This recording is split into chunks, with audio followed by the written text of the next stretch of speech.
Welcome sa aking channel. I'm Jelly-Ann from Jelly-Ann Tutorial. Kung bago ka pa lang sa aking channel, pahingi naman dyan ng isang subscribe. Hit mo na rin ang bell button para updated ka sa mga susunod ko pang i-upload. Ang topic natin for today's video about sa Popo application. Dito po may mga nag-comment ay bakit daw 5 pink points lang yung nakukuha nila sa kanilang tasking. At nagko-comment po sila dito sa video ko na kung saan ay nag-share na po ako ng aking experience na bakit nga po 5 lang yung nakukuha natin sa ating tasking. Pero nagtatanong pa rin sila sa akin na bakit nga daw po 5 lang.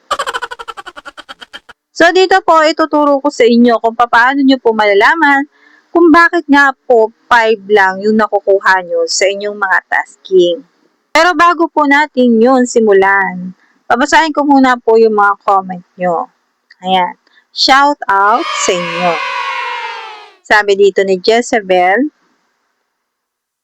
Ayan. Hi ma'am, yung account ko.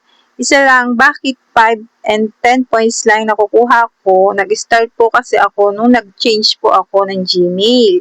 Kung saan nakabind yung account ko kasi di ko na ma-open yung old Gmail ko. Oh no! Ayan. So, hindi ko rin po alam ang sagot doon. Pero, dyan po sa Popo application mo, Ma'am Jezabel, malalaman mo kung bakit nga lang 5 yan. 5 lang ang nakukuha mo dyan sa yung tasking. And, watch mo tong video hanggang dulo para malaman mo. Shout out sa'yo, Mila's channel. Sabi niya, pero host tanong lang, 1 account lang ako sa CP. Pero 5 lang nakukuha ko sa Popo Live. Ayan, mga 5 points lang talaga yung mga inaano nila dito.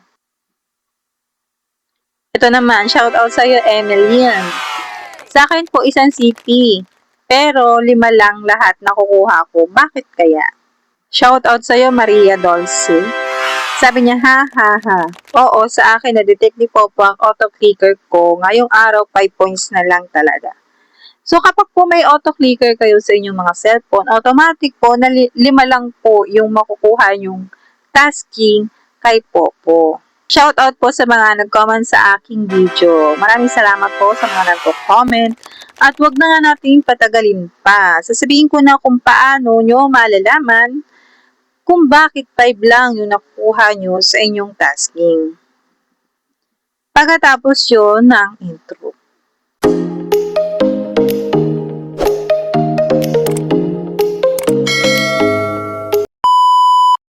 So, dito po, dalawa po yung paraan para po malaman natin kung bakit nga po 5 points lang yung nakukuha natin sa tasking kay Popo. Una po dito sa rewards. Itap lang natin yan. Makikita nyo po dito yung live ko, 5 lang po. Pag pumunta tayo dito sa party, 5 lang din. Ayan. Ayan. Kung makikita nyo naman dyan, yung question mark na maliit katabi ng 5 points, pipindutin nyo yan para malaman nyo kung anong dahilan, kung bakit nga 5 lang yung nakiklaim nyo sa tasking.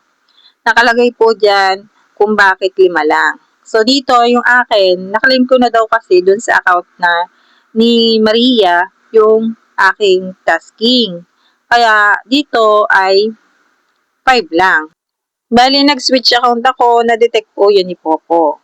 At kung halimbawa man, hindi po kayo nag-switch account at hindi naman po tayo pare-parehas nag-switch account, pero 5 pa rin po yung inyong nakukuha sa tasking, eh meron pa rin po yung question mark diyan sa tabi ng points. Pindutin nyo lang po para malaman nyo kung bakit nga po 5 points lang yung tasking nyo. So, meron pa po tayong isang paraan kung paano nga po malaman kung bakit po 5 points lang yung ating nakukuha. So, ayun. So, dito sa CS at saka sa live, may question mark yan. Parehas. Pwede nyo siyang pindutin para malaman nyo kung bakit nga 5 points lang. Ano? So, i-back na natin. Pakita natin yung isang paraan. Punta tayo dito sa baba. Hanapin natin dito yung help. Ayan. Pindutin natin yung help.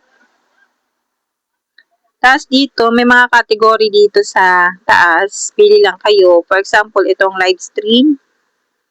Ayan, live stream na yan. Ito yung example ko sa inyo. Yan, tap lang natin. Tapos, tap natin to sa baba. Itong message. Ayan. Ayan. Tapos, may category ulit dito. Pipiliin ko dito yung consult. Tap lang natin. Tapos, may lalabas ulit dyan. Pili na lang kayo. Pero dito, pinili ko yung other. Tapos, dito nga, i-type natin kung ano bang problema natin sa buhay. Charot. I-type natin dito kung bakit nga 5 points lang yung nakukuha natin sa tasking. So, ito yung tatype ko dyan. Bakit po 5 points lang nakukuha sa tasking? Yun ang ilalagay ko dyan. So, syempre, dapat, bago kayo pumunta dyan, meron kayong screenshot ng inyong mga rewards or tasking. Na katunayan na 5 points lang yung nakukuha nyo sa inyong mga tasking kay Popo. At pag meron kayong screenshot, pindutin nyo lang tong camera na ito. Ayan. Tapos, may lalabas din na add picture. Ayan. I-add nyo yung screenshot. Pag na-add nyo, i-submit nyo. Tapos, magre-reply dyan si Popo. Pinakamatagal ay 24 hours. At sasabihin niya kung bakit nga 5 points lang yung nakukuha nyo. So, dito hindi ko na siya isi-send kasi alam ko naman kung bakit 5 points lang ako kasi nga nag-switch account ako. So, for example nga, hindi kayo nag-switch account. Gawin nyo po ito.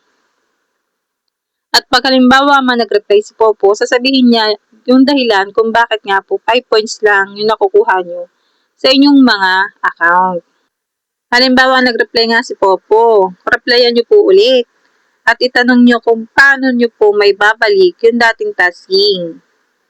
At si Popo lang po kasi makakasagot kung papaano.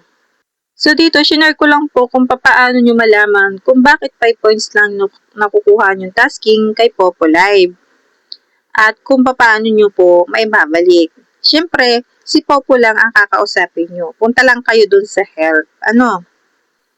Madali lang naman po yun. Basta nasundan nyo po itong aking video na ito, ay malalaman nyo po kung paano nyo nga po ma-chat si Popo Live.